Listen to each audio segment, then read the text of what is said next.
Hey, welcome back to the DFS Bros. This is Nick and Kirk. We're going to be going over our top 12 tight ends today. Uh, just want to let you know our top 5 are the same, but we're still going to talk about them a little bit. I'll throw it off to Kirk to let you know who our number 1 is. All right, so consistency around the industry right now is Kelce, obviously number one. 2016 until now, he's been number one every year. 2017, little controversy, it was him and Gronk. Some depends on PPR or not. We do a lot of standard scoring, but yeah, just number one every year, consistent, solid. Great. That's what you can get out of him. All right. So we're on to number 2 with George Kittle. We think George Kittle is good and reliable, especially since Deebo Samuel just broke his foot and should be out for the next 12 to 16 weeks, which will leak into the first few weeks of the season. Even if Deebo Samuel is healthy, he'd be the consensus number 2 for us, him and I, everybody in the fantasy world at the moment. Jimmy Garoppolo loves him. If they're not giving it to Mostert or Tevin Coleman, they're giving it to Kittle. So now we go to Mark Andrews. One quick thing about Kittle. Last year, Seattle was number 3 worst against tight ends, and Arizona was the worst by far. So that's 4 games where he's going to be elite option.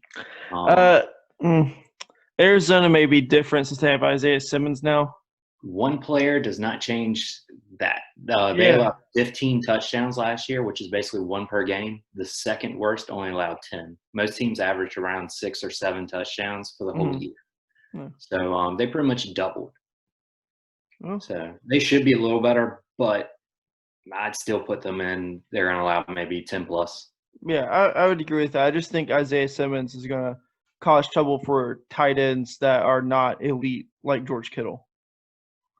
And so now we're on to our number 3. Yep.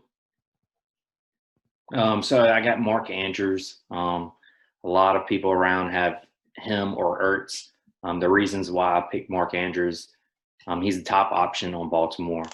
Hollywood Brown had 71 targets. He had 96. So he had a pretty big gap. The team doesn't throw the ball that much, but also them losing Hayden Hurst, who was a first-round pick for Baltimore at tight end position. So he was an elite talent, had some good stats, but played very limited. So even that small role, and they went into the draft. They did pick up a third-round tight end, but he's no threat like Hurst was. I think it was Devin DeVere, but yeah. He shouldn't probably even get 20 catches. And then the other tight end, really, he's just a run blocker. So it's gonna be Andrews' year. Yeah, I would agree with that. Mark Andrews is a good option for number 3. I would say though, if as I explained in the quarterback video, our rankings are based off of standard scoring. I think if we were doing PPR rankings, I would have Zach Ertz above Mark Andrews, but that's the only difference. Speaking of Zach Ertz, he is our number 4. I think this year will be a great year for the tight ends in Philly, not just Zach Ertz, but also Dallas Goddard. I think they both have potential to be top 15. Like I said in the last video, they got Carson, a lot of speed on the outside, open up the underneath for Ertz and Goddard. They proved last year that in 4 games they can have 2 top 12 tight ends in the same game. So we'll see how that goes this year, but I think Zach Ertz is great at number 4. Any update on Goddard? No, he just got sucker punched by some loser at a bar. So hopefully he gets better soon. Doesn't have a black eye or anything. I hope not. Yeah. As far as Goddard, he had a ton of targets last year. Ertz had a whopping 130 plus for the year. So there's a lot to go around in tight end position in Philly. Yeah, I agree. Next we have Darren Waller, another team that likes to utilize the tight end. They did bring in Henry Ruggs on the outside. They still have Tyrell Williams. They have a young Hunter Renfrow. So they have a pretty decent receiving core. But last year, John Gruden showed his two options are Josh Jacobs and Darren Waller. And then whatever receiver gets the ball on that play is the third option for them. So I think Darren Waller will continue to have a good season. It may not be as good as last year because bringing in Henry Ruggs, but I think he'll continue to have a good season. And so we're on to our number 6 tight end. And I'll let Kirk take that one. All right. So I have Evan Engram as my 6th tight end. Mm-hmm. The only issue with him, he's proven that he's an elite weapon while he's out there, but he's rarely on the field. He gets a lot of targets. He doesn't get that many touchdowns. His first year, he had 6 touchdowns, played 15 games. Right. Only missed 1. After that, he missed 5 games. Then he missed 8 games last year. Mm-hmm. So there is an injury concern. And then the last 2 years, only 3 touchdowns each. And as a tight end option in standard scoring, you chase those touchdowns. Right. So he really doesn't have huge competition. I mean, there's Tate, Shepard, Slayton, but no one's kind of stepped forward and said, I'm the guy in New York. Right. I'll just say I have Jared Cook at 6, but I have Evan Engram at 7. I think Engram could end as a tight end 6. Another team that running back, tight end are their 2 options. It's going to be Saquon or Evan Engram, and then whatever wide receiver gets the ball that plays the third option. So I would agree with Kirk with that one. And with Evan Engram, week 14, he gets to play the Cardinals. First week in playoffs. He gets to play Dallas twice a year. Dallas was the second worst against tight ends last year. And always playing against the Redskins, you're going to end up being good. So. Right. Right. Next at number 7, I'll let Kirk take that one. All right. So 7, I have Higbee. He finished off extremely strong, finished as the 8th tight end. Didn't start the season too well. But just the way that they're changing up the offense, getting rid of Cooks, no Gurley, the team they're going to score. And you just don't know who yet. Cup, he's great slot receiver. He's going to move to the outside predominantly now. I think he's going to struggle a little bit. Robert Woods, I see as a huge breakout candidate this year. I know Nick agrees with that. Yeah. But also Higbee. That offense really thrived through him last year. They're going to run a lot of 12 personnel. Last year, he finished as week 13, the number 1 tight end. Week 14, number 5. Week 15, number 3. Week 17, number 1. So those are elite numbers. Yeah, they are. And like I said, gets to play the Cardinals, gets to play Seattle. Last year versus the Cardinals, 7 receptions, 107 yards and a touchdown. 8 receptions, 84 yards and a touchdown. Offense is going to go through him certain games. I think I like Higbee. I have him as my 8. Kirk has him as his 7, as we just talked about. My main problem with the Rams offense is their players are so streaky. And I mean that as in they'll have a 3-game stretch where they're the number 1 player at the position, whether it's Woods, Kupp, Higbee last year, Todd Gurley last year. I think it's going to be figuring out the right few week span that he's going to be the number 1 option on the team. It will be easier because Seattle, like you said, is a team that's not too great against not too good against the tight ends. Same with Arizona. I like Higbee. I like him as a top 10 tight end. I just don't think it's going to be pretty how he does it. Yeah. At our number 8 spot, we have Jared Cook. I'll just go ahead and say Kirk has him at 10. I have him at 6. So averaged out, we have him at 8. I like Cook. He's obviously the third option on the New Orleans Saints. Drew Brees will be targeting him in the red zone if he's not going for Kamara or Michael Thomas. Another player that I won't think will be as pretty getting to the 8 spot.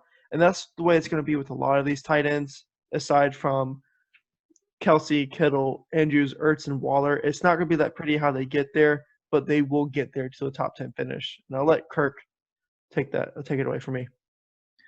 So Cook last year had a great year, mainly coming from the touchdowns. He had 9 touchdowns on the year, 43 receptions. 43 receptions comes out to be 2.6 catches per game. I just don't feel comfortable looking at a stat week in, week out, 3 catches, 2 catches, 3 catches. He had 4. Next week he has 1. And just kind of battling that 1 catch, 8 yards, and a touchdown, and considering that a good game. They did add Emmanuel Sanders. Kamara will be healthy. But Cook is going to be that elite red zone threat week in, week out. It's just the reception total just isn't quite there for me at where he's getting drafted. But I know in some formats he is the 10th ranked tight end coming off the board. So if he falls that low, I would definitely consider him. But he is a name where you're going to have to start him week in, week out. Yeah, I would agree. That's how a lot of the top 10 tight ends are, and most people's rankings is you're drafting them to be your long starter. Unless you're the last person to take a tight end, then you're going to have a new one every week. For our next person at number 9, someone who I was not too high on coming into us starting to do this, started to do some more research on this specific team, and now I like him a lot more. There's another player on this team that's supposed to break out this year, and I actually love this player to break out more than the other player, and I'll let Kirk take it to who it is. Oh, boy. Hayden Hurst, my number 8 tight end. A lot of people have him between 13 and 16. He's on a lot of people's breakout candidate because you can get him so late in drafts. Here's a little bit about Hurst. Like I said earlier, first-round pick. He's very talented, very athletic. In some cases, a better Austin Hooper. Now, last year, he was 6th in yards in route run, 7th in yards per target, 14th in yards per reception with 11.6. So every time he caught the ball was basically a first down. The Ravens were 32nd in passing last year, so they rarely pass the ball. He's moving to an offense without Hooper, taking on the Hooper role, where they pass the most. So going from 32nd to 1st is huge. Hooper last year was 6th in yards, 6th in targets, 5th in most receptions, 3rd in fantasy points per game, 3rd in red zone targets. And like I said, those numbers being top 6, top 5, top 3, and you're putting an elite option, first-round talent, ran great at the combine. Just you're putting him into that system, he's going to flourish. I agree. Whenever you brought Hayden Hurst up to me last week, I was not too high on him. I thought there was too much over-needed hype. But then I started even more research on Atlanta, and saw a lot of people are really high on Calvin Ridley. I like Calvin Ridley, but last year after Mohamed Sanu left, Sanu had 6 targets per game. Those 6 targets transferred over to Russell Gage. It didn't go to Calvin Ridley or Julio Jones or Austin Hooper. It immediately transferred over to the next wide receiver up. And so I think the true breakout person on this team is going to be Hayden Hurst and not Calvin Ridley after doing my research on this team. Before Kirk talked me on to him, he was my tight end 21, and now I have him all the way at my tight end 10. I think he's just going to, like Kirk said, just go right into the Austin Hooper role. He is more athletic. He is young. He is a great athlete. And I personally think Hayden Hurst is going to be the breakout player on Atlanta and not Calvin Ridley this year. Next, our number 10 tight end is a player that's returning to the NFL, and I have Kirk talk about him. So we got Gronk. There is 3 tight ends on that team. Cameron Brate, huge touchdown weapon, usually only gets 1 or 2 targets a game. Right, and let me interrupt you real quick. Not just 3 tight ends, 3 great tight ends. Yeah. Yeah. After that, they have Howard. He's an elite weapon speedster. He could get traded. If he does get traded, Gronk obviously moves up our list. But currently, also Gronk's lost a lot of weight. His last season, he wasn't that great. But Bruce Arians does not have a system that makes tight ends flourish. Now, it has came out and said that they will adapt to a Tom Brady system, that there will be a lot of 12 personnel with 2 tight ends on the field. Yeah. And that, there's rapport there with Tom Brady. Gronk wouldn't be coming back if he was just going to have 400 yards and 3 touchdowns. Right. He's trying to do something special in Tampa Bay. They're trying to win. And in order to win, they're going to have Gronk. They have elite options everywhere, so the team's going to score, and they have no one to run the ball. I strongly am against any of their running backs this year. You don't like Ronald Jones? No. You don't like Keyshawn Vaughn? No. So Bruce Arians is going to make Brady throw the ball. It's going to be a lot of attempts a game. And hopefully Gronk catches a few. And just as long as he falls into the end zone, as he always has in his career, he should end up well. It's just the injury concerns and coming back in shape. Obviously, he's super athletic. But being able to get hit as much as he does and people going low on him all the time because he is so massive. And for tight end. And he's a touchdown monster. no one's caught touchdowns. Gronk is literally the guy his whole career. And it's not like it's just red zone touchdowns. Brady just chucks the ball to him 60 yards down the field and he'll get a touchdown. Yeah, and he's not – it's not like Antonio Gonzalez in the last years of his career. Gronk is still at a good age. He's in great condition. He just lost a little weight over the offseason. One more thing on Gronk, and then I'll take it to our next player. I think with how good Chris Godwin and Mike Evans are, and how good Gronk is, one of those 3 is going to be open on every play. Those 3 are just going to take up so much from Brady. I think all 3 of them have the ability to have good years this year. And think of that division. They have Panthers defense, which was awful. Saints, let's shoot out, and Atlanta, let's get into a shootout. So there's going to be points scored in that division. Yeah, there will be every year. So next, onto our next tight end, we have a player that I'm pretty high on, Noah Fant from the Denver Broncos. There's a lot of hype around Drew Lock this year. There's a lot of hype around the Broncos in general this year. They got Cortland Sutton some help with 2 other receivers that had first-round grades by a lot of people, but one of them went in the first, other one went in the second. I think it'll be a good year for Noah Fant. He has rapport with Drew Lock. When Drew Lock became the quarterback, Noah Fant broke out for a few games and then went back to normalcy. I believe heavily in Noah Fant this year. It's just one of those gut feelings, if that makes sense. But I know it's not really good for an analyst to say, oh, it's just a gut feeling he's going to do good, not much stuff to back it up. But still, I think Noah Fant's going to break out really well this year. And I'll let Kirk talk about it. He's an athletic tight end. There's a lot of risk reward.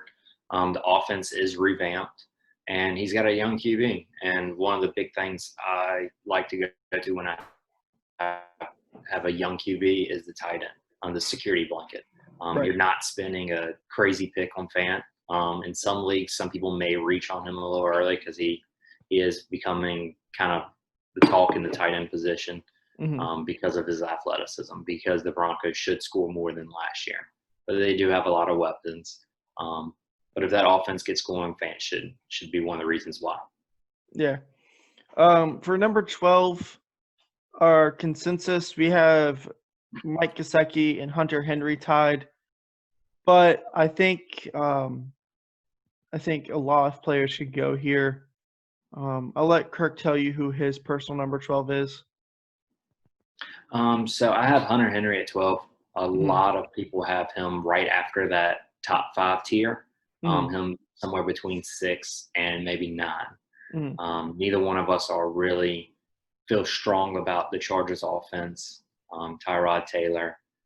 It's just going to be a lot of changes without Phillip Rivers. Right. Hunter Henry, he's a great athlete. He can never stay healthy. That was his main concern with me. And Mm-hmm. that a lot of his catches are touchdowns. Right. In a Phillip Rivers offense, there's a lot of scoring. Mm-hmm. In a Tyrod Taylor, it's more about clock management, moving the ball, moving the chains. Right. So I don't see there being that much. But in his career, over 12% of his catches have been touchdowns. Mm-hmm. That's a high number. So I just don't see that continuing. There's going to be games where he looks great, but there's going to be, I could see at some point in time the Hunter Henry owner giving up on him and him getting dropped into free agency. I just don't want to be that guy. He does have a good schedule. He plays the Raiders twice, the Chiefs twice, the Bucks, the Panthers, Dolphins, Jags, Falcons, Jets. But he also plays the Bills, the Patriots, the Broncos twice. The Broncos only allowed 3 touchdowns last year to the tight end position in all 16 games. Ooh. So with those 4 games against those great defenses, I just don't see a reason why to have him on your roster and to have to hold him, knowing that you're going to get 1 to 3 points out of him. Right. I would agree with that. My number 12 we already talked about was Gronk. So I'll tell you who my number 13 is, and that's Hunter Henry. So yeah, I agree with everything Kirk said. It's a new offense. Tyrod Taylor's never had a number 1 tight end except for a few games with Charles Clay in Buffalo. Whenever Tyrod Taylor's the quarterback of a team, he's scrambling or handing off to the quarterback. I think that's going to translate a lot to this team until Justin Herbert comes in. And if Justin Herbert comes in halfway through the season, I could see Hunter Henry being a good tight end because, as everyone says, a young quarterback's best friend is a tight end. So I think that's the only way Hunter Henry will have a good season is if Justin Herbert comes in. Kirk, do you have anything else to say about our tight ends? You had Gesicki in your top 12, right? Yeah, I have Gesicki at 9. Sorry about that. You want to do something short on him? Because I know he's outside of my 12, but yeah, you have him at 16, which that's a pretty huge difference. Gesicki did well last year. My ranking on Gesicki is going to do a lot if it's going to be Fitzpatrick or Tua all year, and I don't think Tua is going to play this year.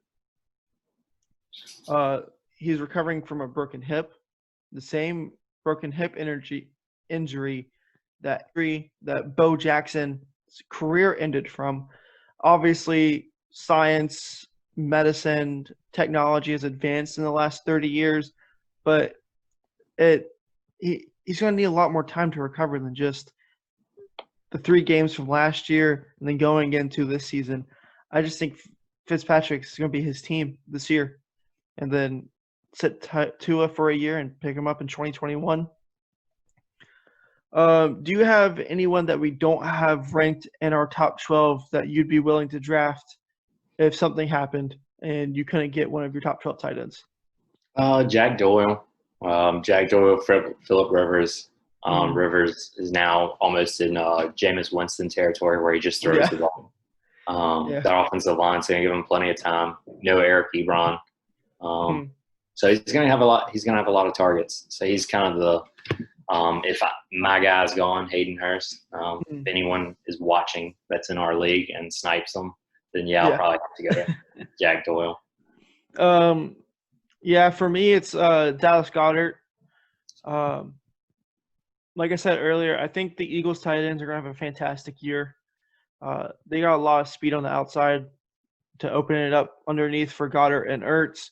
So I think Goddard's a good player to get in the later rounds. Some other names are Chris Herndon, Jonnu Smith, TJ Hawkinson, Eric Ebron. But I don't think there's any other tight ends other than those guys that we would probably draft. Hoping for a speedy recovery, Goddard. Yeah. Yeah. All right. Thank you very much again for watching our top 12 tight ends. We'll be back soon with running backs, wide receivers, and I think Kirk even wants to do kickers. So I'll let him explain to me his top 12 kickers because I don't care about the position. So I hope you all have a good day.